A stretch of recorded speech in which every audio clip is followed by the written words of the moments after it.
Hello everyone, this is Gabriel Macias from Programa Visa Innovations, and this video is going to be directed to the following authorities: the Department of State from the United States of America, the American Embassy in Mexico City, the American Consulate in Juarez, Mexico, the Mexican Embassy in Washington, D.C., and the Mexican Consulate in El Paso, Texas. Ladies and gentlemen, I will ask you to please focus on the events that took place on December 5th, 2009, when I was detained at the Paso del Norte point of entry, passed on to secondary for inspection, and then was given the notice and order of expedited removal from the United States of America. Reading the written documentation that they gave me states that the reason they detained me and sent me back was because I presented my laser visa with a revoked status, and I have never been notified of that. And I'm going to ask you to please review the events since then. According to this, my visa has been revoked since May 9, 2002, when my contract with DynCorp de Mexico ended. According to DynCorp, because you are going to do some reorganization for the administrative section inside the laser visa department within the American Consulate. Now that took place on May 9, 2002. Myself, Mr. Juan Andreo, the director of DynCorp, and the interim consul back then, Armando Almendaris, never asked me for my visa and never told me that my visa would be revoked. And that was the first opportunity you had to notify me. The second one was the day after, when Mr. Juan Andreo and I went to the offices of Conciliación Arbitraje in the Labor Department in Mexico to terminate the contract and receive my severance pay. Mr. Andreo as well never notified me that my visa would be revoked.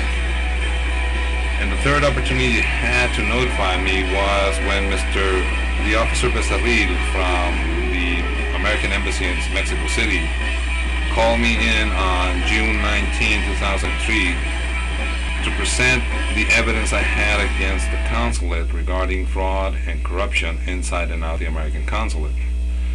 I went to the consulate, presented that information, gave out my IDs. They took copies that included my laser visa, and I got the documents back. And again, in that occasion, nobody notified me of the status of my visa. Having said that, I can honestly tell you that I have been able to come back and forth to all 3 points of entry, including the Santa Teresa Bridge, without any problems. No one at no time has detected that status in any of those 4 points of entry. So in conclusion, I think I've come up with 3 possibilities. Number 1, the status on my visa was never updated. Number 2, there is a lack of communication between the American Consulate and the points of entry.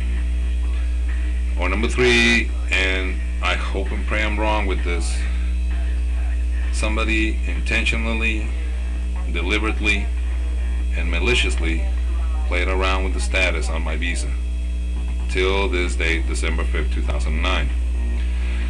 The last time I entered the United States, I really cannot remember it, but it had to do with whatever festive occasion happens throughout the year. My best references would be anytime the Texas Lotto jackpot goes beyond $100 million, you will see me there buying lotto tickets, alright? So, having said that, I consider this, again, an attempt to assassinate my character and deliberately damage my integrity as a former FSN that used to work for the American Consulate in Juarez. Back then, when I ended the contract, you guys come up with this press release. I replied back. It got a little messy. I gave out the flyers, all the information to the media, to the authorities. The next year, 2003, the investigation came about, and I wasn't entirely wrong. I was right in certain aspects, and they were proven. Alright? So again, considering all the evidence that I have with me, and all the times that I have crossed over and nobody has been able to detect that visa with that status, because if you want proof that I've been there, here's one example. On July 2002, the Mexican Consulate in El Paso sent me this document to present myself with the head counsel back then, Licenciado Juan Carlos Cuevega. I gave him the evidence that I had against the American Consulate in Juarez. I also went to the offices of the FBI over at Pebble Hills on 3 occasions, to the offices of Homeland Security over at North Mesa and Executive. And if you want a copy of the show where I was over at the KLAQ radio station on the morning show with Buzz Adams, I have a copy of it if you want it. So again, I've crossed into El Paso many times. No one detected that visa, so there is a problem. You can consider it a severe security breach. As far as the visas, honestly, I'm not interested in regaining those visas back. The Department of State says that I committed a felony. I respect that, but in all honesty, the reason that I'm doing this is because you never notified me, and I consider it again an attack against my integrity,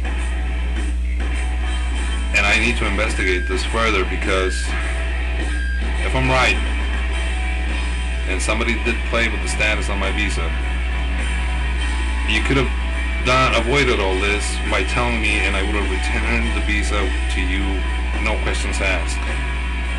But the manner the events took place, me being detained and sanctioned for 5 years for your mistake,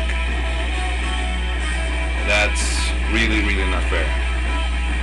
So I will ask you, the authorities that I mentioned at the start of this video, to please review this case, and I will send you all the evidence that I have so we can actually review it and come up with some happy term arrangement. And again, I'm not interested in gaining those visas back, because I don't have to go to the United States. I can go to Guatemala, to Cuba, to Jamaica, to Japan, to Canada, man. I can actually go over you. So if I'm not welcome in the United States, so be it. You can keep the visa, but I want to clear my name, alright? Please. Thank you.